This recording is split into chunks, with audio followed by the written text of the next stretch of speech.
acara Bincang Kampus kali ini, saya kebetulan bertemu dengan salah satu alumni Akademi Akuntansi YKPN, Mas Joko Susilo dari Solo.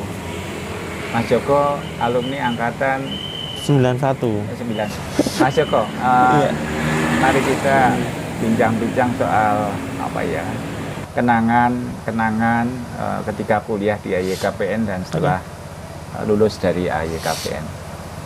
Mas Joko dulu lulus dari YKPN berarti sekitar tahun 94-an ya? Iya, 94 Pak. 94. Dulu langsung wisuda. kerja atau gimana ceritanya? Selepas dari YKPN saya pakai ya Pak ya? Ya. Selepas dari YKPN saya meneruskan kuliah di Surabaya. Iya. Surabaya? Iya, di Surabaya Pak. Di salah satu universitas di Surabaya. Untuk program S1-nya. Ya. Berapa lama di Surabaya?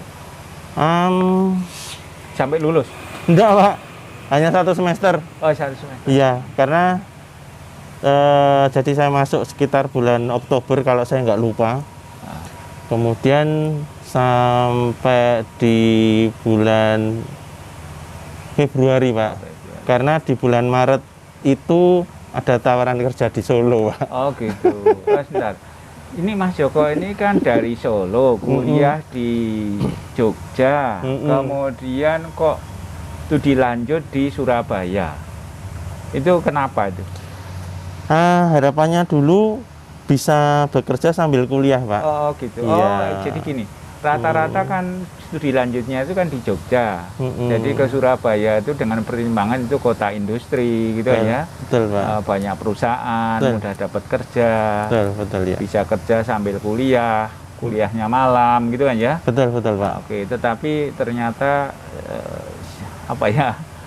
fakta membuktikan bahwa itu tidak senyaman seperti yang diharapkan. Dibayangkan ya Pak. Iya.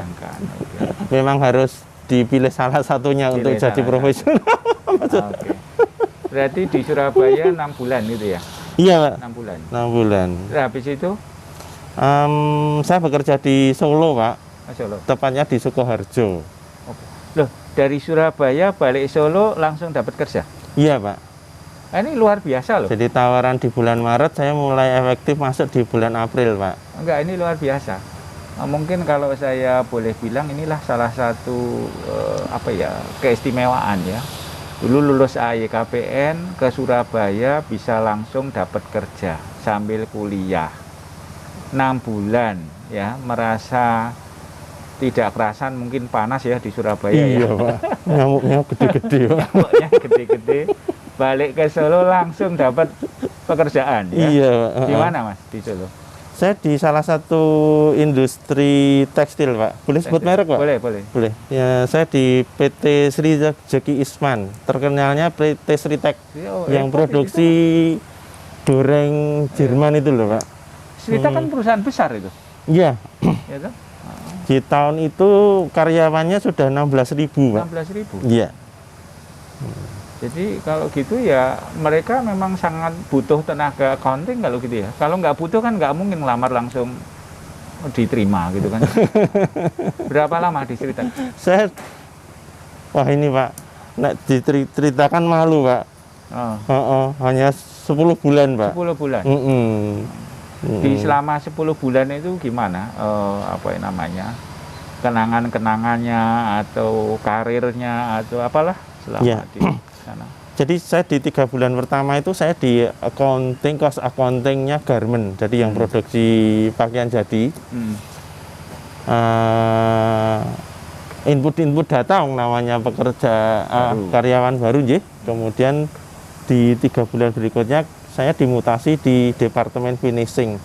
Jadi yang produksi kain jadinya Pak. Jadi kain grey ke kain jadi. Terus itu dipindah lagi saya Pak. Habis itu jadi di bulan ke-7 masuk. Dipindah-pindah itu kan naik jabatan atau agar punya pengalaman di banyak divisi gitu? Ya alhamdulillah Pak. Itu di bulan ke-7 masuk bulan ke-8 itu etok-etok itu kalau kepangkatan itu supervisor Pak, etok-etok Pak. Jadi dalam waktu 7 bulan itu di Sritek sudah berhasil dari tadinya cuman operator bagian input data menjadi supervisor. Iya, sudah membuat laporan keuangan. Jadi di divisi trading, jadi yang melingkupi dari beberapa departemen ini, karena itu kan ada penjualan antar departemen, Pak. Oh gitu. Iya. Jadi bekal accounting yang didapat dari kampus itu jadi sangat terasa di situ ya. Karena kan kerjaannya kan accounting gitu kan. Iya. Betul, Pak. Ya. Oke, di Sritek berapa lama tadi? 10 bulan, Pak. Berarti kan 7 bulan naik pangkat jadi supervisor, 3 bulan kemudian keluar. Aku aneh. Ya mungkin karena gejolak kaula muda, jiwa muda, pengen suasana yang baru, pengalaman yang baru. Oh, gitu. Karena ada penawaran kerja, Pak. Di salah satu perusahaan besar juga, jadi saya merasa wah menantang ini, Pak. Tapi saya sebelum lanjut itu udah bisa juga lah kalau kerja pindah ke perusahaan lain pasti ada harapan yang lebih dibanding yang ada yang sekarang sudah dijalani gitu. Pastinya ya? Pak, pastinya. Dulu kan di Surabaya 6 bulan, itu harapannya kan di Solo kan lebih baik. Iya. Solo 10 bulan, pindah lagi harapannya kan lebih baik gitu kan ya. Iya. Tapi pindahnya baik-baik tuh Mas? Sangat baik sekali, Pak. Artinya tidak karena digondeli, Pak. Oh, digondeli.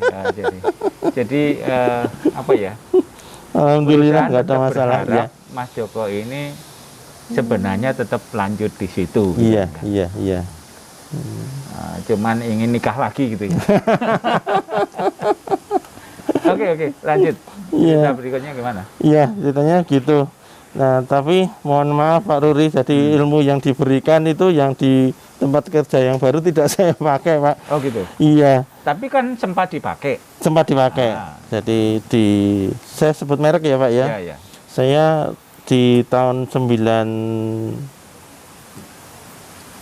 penghujung 95 Desember itu kan saya ada penawaran di PT Ungaran Sari Garmen. Jadi Ungaran Pak, Texmaco Group. Oke. Jadi waktu itu perusahaan yang cukup besar Pak, Texmaco itu. Jadi itu saya ya berminat, tertantang untuk di situ meskipun juga di jenis pekerjaan yang berbeda. Oh gitu. Apa itu? Saya di ekspor departemen Pak, jadi di bagian ekspor. Ya, jadi di sana ngurusi ekspor gitu ya? Iya Pak, jadi dengan bekal bahasa Inggris yang seadanya, saya masuk di situ, ditempatkan di shipping dokumen Pak. Jadi berkutatnya di LC, kemudian di PO. Ya sedikit tidak termasuk di bank garansi sih, hanya situ aja.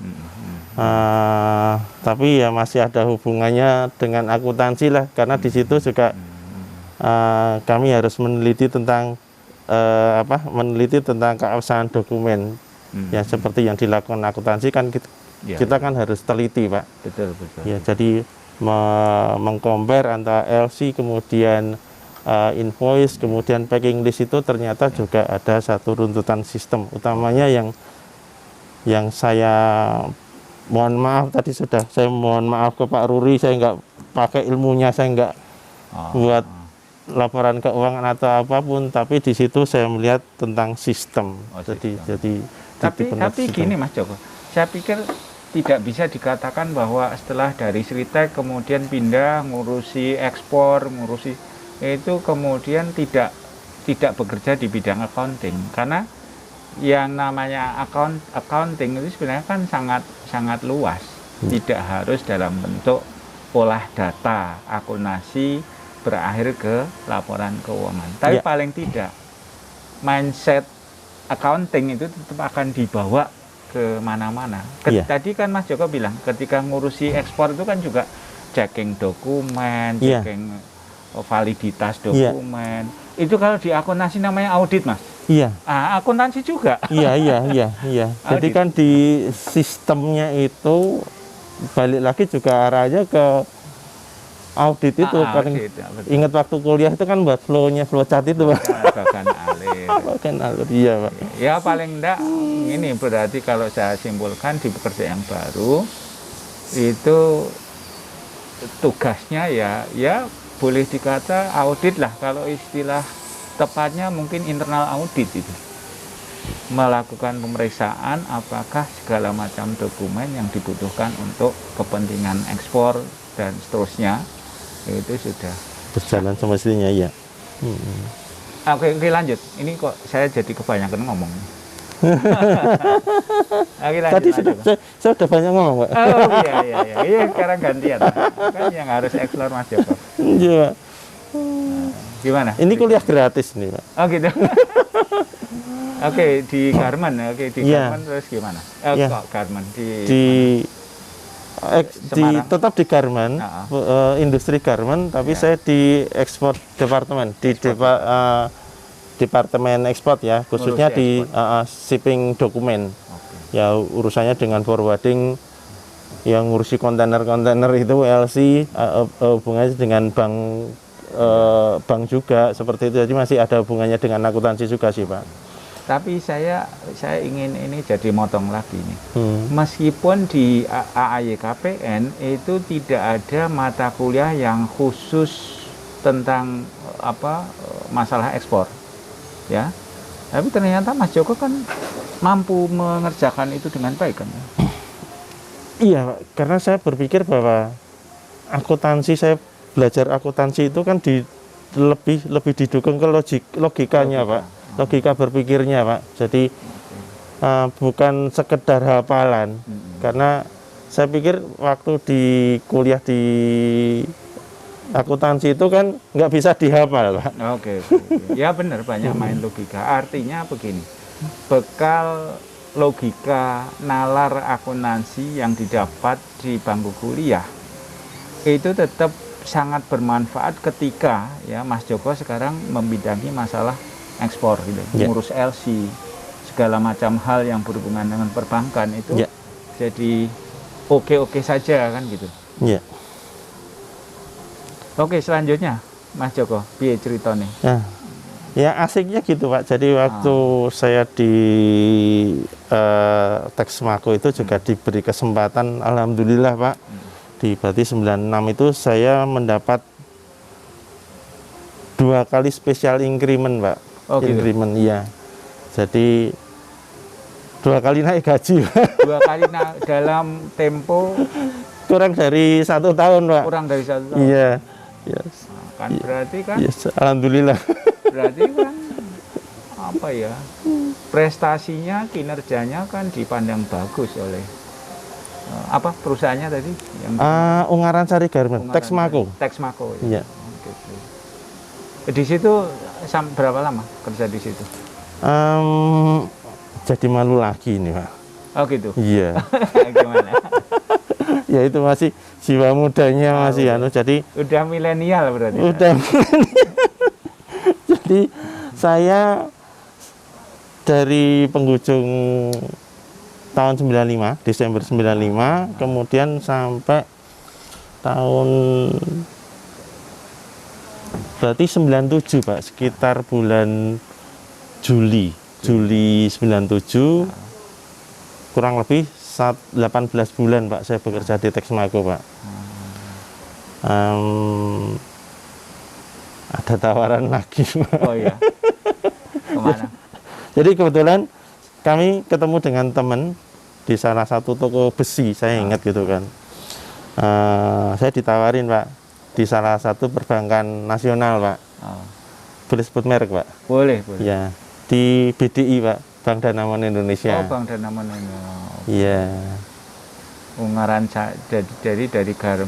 Kalau di Surabaya apa perusahaannya dulu? Saya dulu di Bank Utama, Pak. Oh, bank juga. Iya. Jadi bank di Surabaya, bank utama di Solo, Garmen, Ungaran, ini balik ke bank lagi. Iya. Jodohnya bank kok gitu. Nah, ingin mencoba pengalaman baru lagi, karena kan waktu. Tapi baik-baik aja tuh. Baik-baik lah. Iya. Jadi saya Garmen. butuh waktu untuk keluar, karena kebetulan manajerialnya kan rata-rata orang India, Pak, di Texmaco itu. Jadi terlalu detail, beliau itu ingin menggali kenapa keluar gitu kan. Sampai mohon maaf, apakah gajimu kurang, kenapa kamu keluar gitu kan. Nah, waktu itu memang bukan masalah pressure di pekerjaannya, sebenarnya sih asik-asik aja, Pak.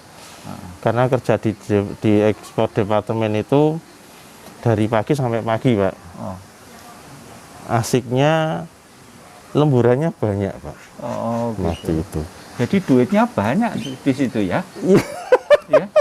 Oh, kan banyak lembur, banyak duit. Kenapa keluar? Betul, makanya kan dari saya ingat itu namanya Pak Rames Sundaram. Jadi manajer finance itu kan membawa ekspor juga. Pak Rames Sundaram panggil saya di ruangannya berdua. Jadi saya ingat sih rasanya gimana gitu, Pak. Jadi sempat sido metu apa ora ya gitu.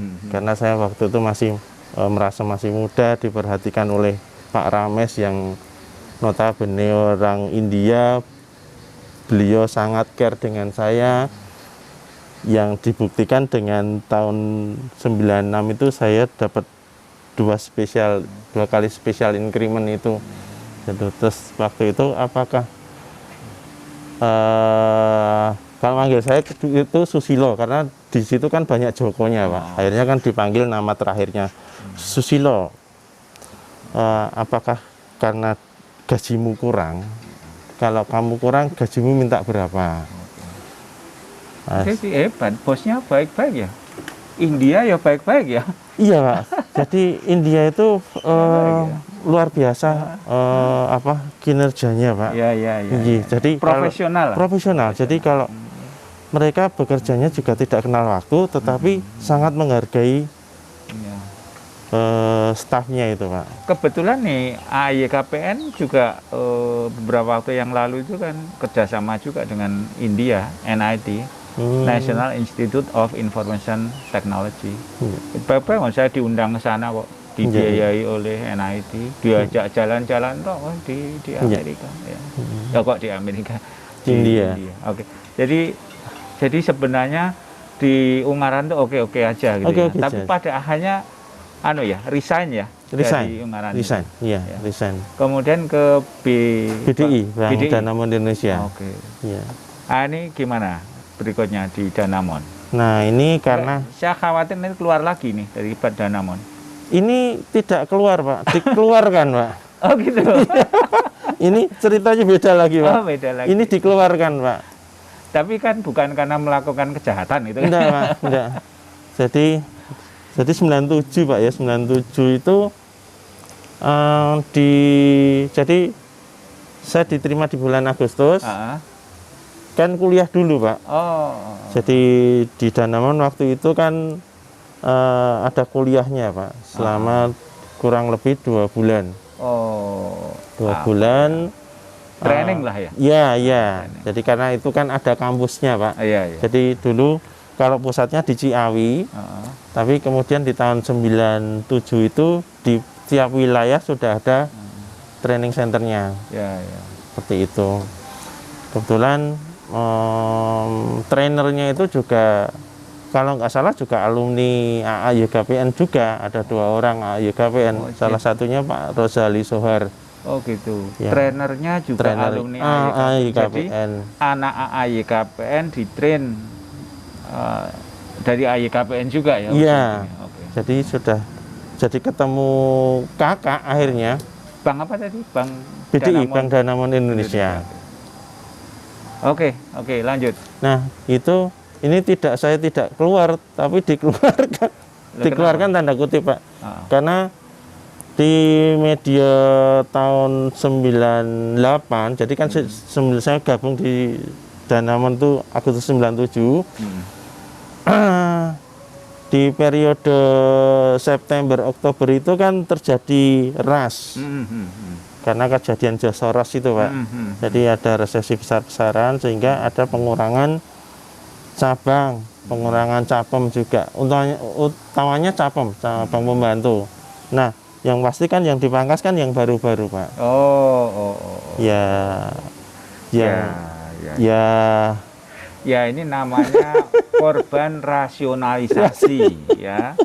Karena perusahaan sedang dituntut untuk melakukan efisiensi besar-besaran. Betul, Pak. Kalau pingin survive kan gitu kan ya. Betul. Kalau nggak gitu kan nggak survive. Iya. Ini keluar kan karena baru. Iya, karena itu aja. Jadi bukan karena kinerja atau apapun, karena satu angkatan waktu itu 20 orang ya baik-baik aja yang disebar di seluruh Jawa Tengah itu. Teman-teman baik-baik aja sih. Padahal dulu ketika keluar dari garmen itu harapannya di BDNI itu akan BDI, Pak. Di Danamon dia. Di BDI itu karirnya akan jadi lebih bagus gitu kan. Betul, Pak. Tapi itulah pilihan hidup. Risiko iya. Orang membuat pilihan. Betul. Kalau pilihannya itu betul ya memang hebat, tapi ya itulah risiko hidup. Iya. Katanya ada bilang high risk high return. Jadi pastinya, kalau ingin return yang besar ya harus berani ngambil risiko. Oke, terus berikutnya nih keluar terus gimana? Itu kan nggak mungkin nganggur. Udah nikah belum waktu itu? Belum, masih bujang. Nah, inilah yang membuat jadi kutu loncat. Iya, akhirnya pilihan. Jadi sempat nyesal juga, tapi itu ya satu pilihan ya harus dihadapi. Ya, jadi itu, Pak. Setelah itu ya di masa tahun 98 kan resesi, Pak. Resesi dolar dari 2,5 sampai melejit sampai hampir 20 itu, Pak. Tapi di satu sisi itu ada rezeki juga bagi kami dulu, Pak. Jadi di situ waktu itu kan saya usaha, Pak, jual beli, Pak, barang bekas, Pak. Oh gitu. Itu sebenarnya yang diharap oleh Indonesia, entrepreneur. Punya hebat juga. Berapa lama itu jual beli itu? Saya jual beli itu jadi Januari, Februari. Saya sempat stuck berapa bulan sih, Pak. Stuck berapa bulan, terus mulai lagi di pertengahan 98 untuk membuka usaha jual beli itu. Ya. Kemudian ya kurang lebih hampir 1 tahun lah. 1 tahun. 8 sampai 9. Bagus bisnisnya saat itu. Bagus, Pak, bagus. Jadi waktu itu harga elektronik itu kan tidak terjangkau, Pak, barunya, Pak. Oh, ini yang dijual belikan barang elektronik. Iya. Jadi seperti TV, tape. Dulu rame-ramenya VCD, Pak. Oh, VCD. Iya, rame-ramenya VCD itu yang dulu TV 14 in harga 500 sampai 1,5 juta. Jadi kami mainnya di situ. Oh, gitu. Jadi malah bisa dapat untung sampai 2 kali lipat lebih ya dari untuk setiap item-item yang dijual itu ya. Tergantung kualitasnya juga, Pak. Oh, gitu. Iya. Oke, singkat cerita terus gimana ini? Terus akhirnya sampai tahun 99 itu kan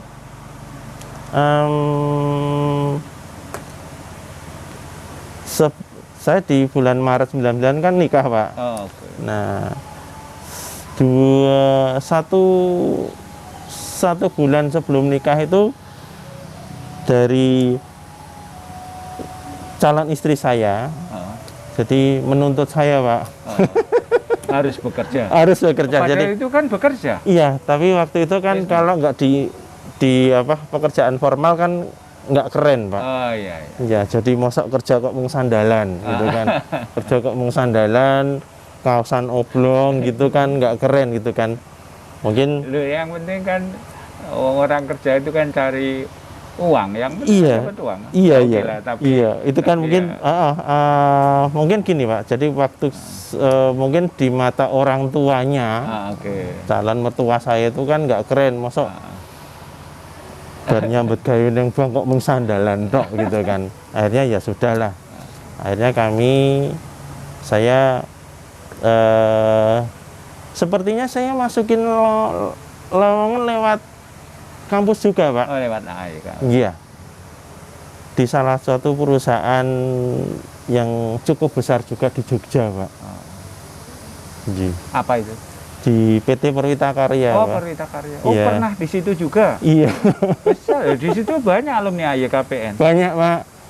Oh, hampir semua, jangan-jangan. Kalau di akuntansinya rata-rata ya KPN semua Pak.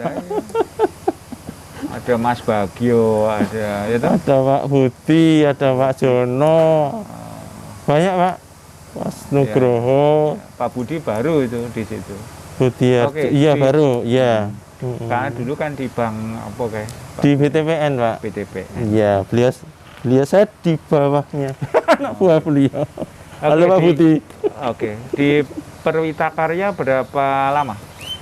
Saya kurang lebih 4 tahun Pak. 4 tahun. Oh, Iya. itu lama juga ya. Nah, Jadi gara-gara menikah harus punya pekerjaan kantoran, iya, kemudian masuk di Perwita Karya gitu Iya, ya. iya. Jadi kan luar biasa. iya. Jadi kira-kira mertua bilang, wah aku nggak mau punya menantu kok pebisnis. Pebisnis. Bukan bisnis, Pengusaha. bakul Pak. Bakul. Saya pingin menantu saya itu ya pegawai kantoran, langsung dijawab, langsung dapat gitu ya. Iya, iya, iya. Wis tanggal selawe gajian. Ah iya betul. Oke. 4 tahun ya di. 4 tahun Pak. Terus habis itu? 4 tahun itu saya dilempar-lempar juga. Tapi kan terakhir kan enggak di Perwita Karya. Jadi dari Perwita Karya pindah kemana lagi? Saya di Perwita Karya terus saya berkarir lagi di BPR Pak. Oh BPR. Iya. Perwita Karya kan proyeknya gede-gede saat itu. Ya. Tapi milih keluar. Nah ceritanya balik lagi lucu ke gini Pak. Setiap saya berangkat dari Magelang ke Jogja, selalu berpapasan dengan teman. Teman itu rumahnya Jogja, kerjanya di Magelang. Saya rumahnya di Magelang, kerjanya di Jogja. Setiap ketemu di Muntilan, bel-belan. Para bosen pun, ya jane bosen gitu kan. Orang kesel mau hampir tiap hari. Ya kesel. Terus ditawarin lagi Pak. Oh, di BPR. Di BPR. Berarti BPR-nya Magelang. Magelang Pak. Oh. Nah, Di mana itu? awalnya di Gerabak Pak. Oh. Jadi beliau nawarin, ana iki ana sing butuh ya bahasane basa anu gini Pak, bahasa Jawa to. Nah yang butuh kayak anu apa nyekel BPR itu. Saya bayangan saya kan, waduh nyekel BPR kok sangar banget gitu loh Pak. Sangar banget. Engko kudu fit and proper ning BI. Waduh tambah wedi lagi saya Pak. Tapi kan punya cuman sebentar ya di Iya. bank dulu ya. Itu kesempatan. Terus saya pikir terus ada semangat juga. Kan ya bisa dipelajari. Oh oke, gitu kan. Oke, terus akhirnya ya saya ngelamar pekerjaan sih Pak di BPR itu. Diterima. Diterima Pak. Jadi direktur lah di situ ya. Etok gitu. Tapi ya kenyataannya gitu Pak. Oh, dia jadi direktur di BPR. Iya. Di Oke. direksi ya. Itu ya. Waktu itu ya belum besar sih Pak. Jadi 4 tahun juga di situ. 4 tahun. Sudah pegang BPR 4 tahun. Iya. Nggak kerasan. Terus kemana lagi? Kemudian ada tawaran juga, tawaran lagi Pak. Ya kalau kita sudah bekerja di BPR biasanya ya seperti itu Pak. Biasanya buat saya atau orang lain saya nggak tahu. Karena begitu ada tawaran, karena kan masa jabatan direksi itu kan 4 tahun Pak. Ya. boleh lanjut, tanda kutip kita melanjutkan, boleh lanjut oleh owner, bisa perpanjang atau diberhentikan, itu kan dari RUPS, Pak. Nah, maaf, yang di BPR pertama ke 5 tahunan, Pak. Jadi harusnya kan saya selesai tahun 2007, tapi 2006 saya memutuskan untuk keluar. Yang megang, yang gondeli juga bukan ownernya, dari pemeriksa dari BI itu yang gondeli gitu kan. Saya sempat di... Berarti selama dipegang Mas Joko, BPR-nya kan jalan bagus. Sedikit cerita, Pak. Jadi saya gabung tahun 2003 itu aset 1,8, NPL-nya 21, Pak. Ngeri, Pak. NPL-nya 21%, sangat ngeri, Pak. Terus di tahun 2006 itu aset sudah hampir 5, sekitar 5, Pak. Ya, dengan perjuangan memperbaiki NPL dulu sih. Kemudian juga sudah merelokasi kantor. Itu yang mungkin yang membuat bangga buat diri saya sih. Itu merelokasi kantor seperti itu. Terus dengan pertumbuhannya, intinya BPR itu progresnya dipegang Mas Joko bagus lah, karena nggak mungkin kayak BI kemudian gondeli kalau misalnya BPR-nya itu tidak terkelola dengan baik gitu kan. Alhamdulillah. Terus dari BPR yang ini terus kemana lagi? Saya ke BPR lagi, Pak. BPR lagi? Iya. Dari BPR ke BPR? Iya, di BPR kemana? ke BPR. Di Magelang juga, Pak. Magelang juga? Ya, di Magelang juga. Jadi BPR ini milik bank juga, Pak. Jadi gini, saya bercerita, ya bank itu punya yayasan, dia mendirikan BPR, Pak. Jadi ada sekitar kurang lebih terakhir itu ada 13 BPR di Jawa Tengah. Nah, kami ditawari di salah satu BPR yang ada di Magelang, Pak. Tahun 2007, persis 1 Januari 2007 saya gabung itu. 2007, kemudian 2008, 2009 itu di merger, Pak. Di merger dari 13 BPR ini, kemudian di merger. Saya kan juga harap-harap cemas, Pak. Saya kan orang baru, Pak. Kepake enggak ini gitu kan. Ya. Padahal di BPR yang baru ini juga posisinya sebagai manajer juga kan? Saya direksi juga, Pak. Direksi juga, kan? Ini saya harap-harap cemas, Pak, karena kan begitu merger itu kan manajemen kan mesti baru, Pak. Ya.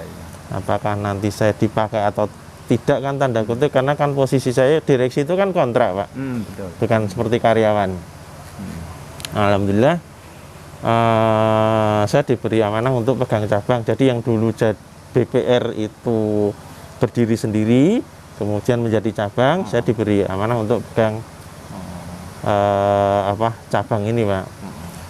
Kemudian selang berjalannya waktu, kemudian tahun 2009 merger, 2011 itu kami ditawarin, Pak. 2012, Pak, ditawarin untuk karena salah satu direksi itu kan mengundurkan diri, Pak. Kami ditawarin untuk pegang direksi juga di BPR merger ini, Pak. Jadi dari semula kepala cabang, ya, gitu ya, naik ditawari jadi direksi. Betul, Pak. Oke, terus ada 2 kandidat dengan senior, pasti senior saya, karena beliau itu sudah bergabung di BPR itu tahun 93. Saya baru bergabung di BPR tersebut 2007, jauh sekali ya, Pak. Kalau bicara profesional sih tidak ada masalah, tapi saya berpikir kan efeknya tidak baik, karena itu kita bicara hold. Akhirnya saya dengan berbicara dengan pemegang saham, karena pemegang saham ini kan yayasan, jadi ada beberapa unit usaha yang mendirikan BPR ini. Karena asetnya cukup besar, Pak. Karena terakhir kan hampir setengah triliun, Pak. Oh, gitu. Setengah triliun. Ya, 400-an lah, 400-an gitu. Nah, saya berpikirnya gini, setelah melewati bahwa kami harus fit and proper lagi ya, waktu itu kan sudah OJK, jadi alhamdulillah kami lolos. Dengan pertimbangan itu kami bicara, saya siap tapi tidak sekarang, karena mempertimbangkan faktor-faktor yang tadi, Pak. Ada yang lebih senior. Betul, saya ingin memberikan kesempatan itu kan. Oke, awalnya sih pertimbangannya pemegang saham kan berbeda dengan kami. Tapi dengan saya juga memberikan alasan seperti itu bisa diterima. Kemudian di 2013 itu direksi ini mengundurkan diri. Ya. Sebenarnya saya nggak bisa cerita lebih banyak itu, intinya bahwa ada sesuatu aja lah. Ada sesuatu sehingga bikin beliau nggak betah terus mengundurkan diri. Sehingga di 2013 kami dicalonkan lagi, Pak. Masuk akhirnya. Oke. Seperti itu. Nah, itu karir saya seperti itu. Oke, Mas Joko, ini kalau diteruskan nih sampai nanti sore nih. Nah, Mas, mungkin kapan-kapan kita ngomong-ngomong lagi ya. Kalau hari ini rekamannya nggak bagus, besok diulang itu kan ya. Siap, Bapak, siap. Magelang Jogja dekat. Iya, kawan-kawan alumni. Inilah perjalanan kawan kita, Mas Joko Susilo, alumni 91, lulus 94. Ya, tadi begitu lulus langsung ke Surabaya, mimpinya mau kuliah sambil bekerja dan mimpinya sudah terrealisasi itu. Gini, Pak, saya jadi ingat gini, waktu ibu saya masih sugeng, sepertinya waktu SMA tuh saya ingat gini, saya bahasa Jawa nggih, wong Jawa, wong Solo. Le sinau sing pinter, ben sesuk dadi direktur. Mimpi ibu terwujud bagi saya itu sudah luar biasa. Jadi saya tidak berpikir besarnya perusahaan seperti apa, besarnya penghasilan saya seperti apa, tapi dari mimpi ibu itu saya sudah mewujudkan. Buat saya itu sudah jadi kebanggaan saya. Saya tidak perlu berbangga ke orang lain, tapi saya memberi kebanggaan ke orang tua saya. Bagi saya cukup, Pak. Jadi ya itulah ya. Jadi doa ibu lah. Ini saya kira itu berkah dari apa yang berkah dari doa ibu lah. Mas Joko sudah berhasil mewujudkannya. Betul. Ya, saya kira ini luar biasa, Mas Joko. Jadi hampir tidak ada masa-masa vakum, tidak ada pekerjaan gitu ya. Meskipun kalau orang yang namanya pekerjaan pasti ada lah ya. Cuman bedanya itu kerja formal atau apa yo. Kalau sekarang ya entrepreneur gitu ya. Nah, Mas Joko ini sebenarnya di bagian akhir ini sekarang sudah ingin memasuki dunia yang mandiri gitu ya. Sekarang dunianya sudah dunia entrepreneur. Tapi itu mungkin sesi berikutnya, Mas Joko. Biar ini sesi ini tidak terlalu panjang. Pengalaman saya seperti itu, Pak Rudi. Mohon maaf. Tapi ya bagus. Ya. Oke, kawan-kawan, ini sampai di sini ya bincang-bincang kita dengan Mas Joko. Di kesempatan lain mungkin kita akan bincang-bincang lagi. Syukur-syukur sudah nggak pakai ini masker ya. Pak. Bicara sehingga lebih nyaman ya. Untuk teman-teman yang ini, Pak, utamanya teman-teman yang masih belajar di YKPN. Harus semangat. Karena yakinlah di luaran nanti banyak alumni yang akan membantu teman-teman. Oke, terima kasih Mas Joko. Ya, selamat sore. Ya.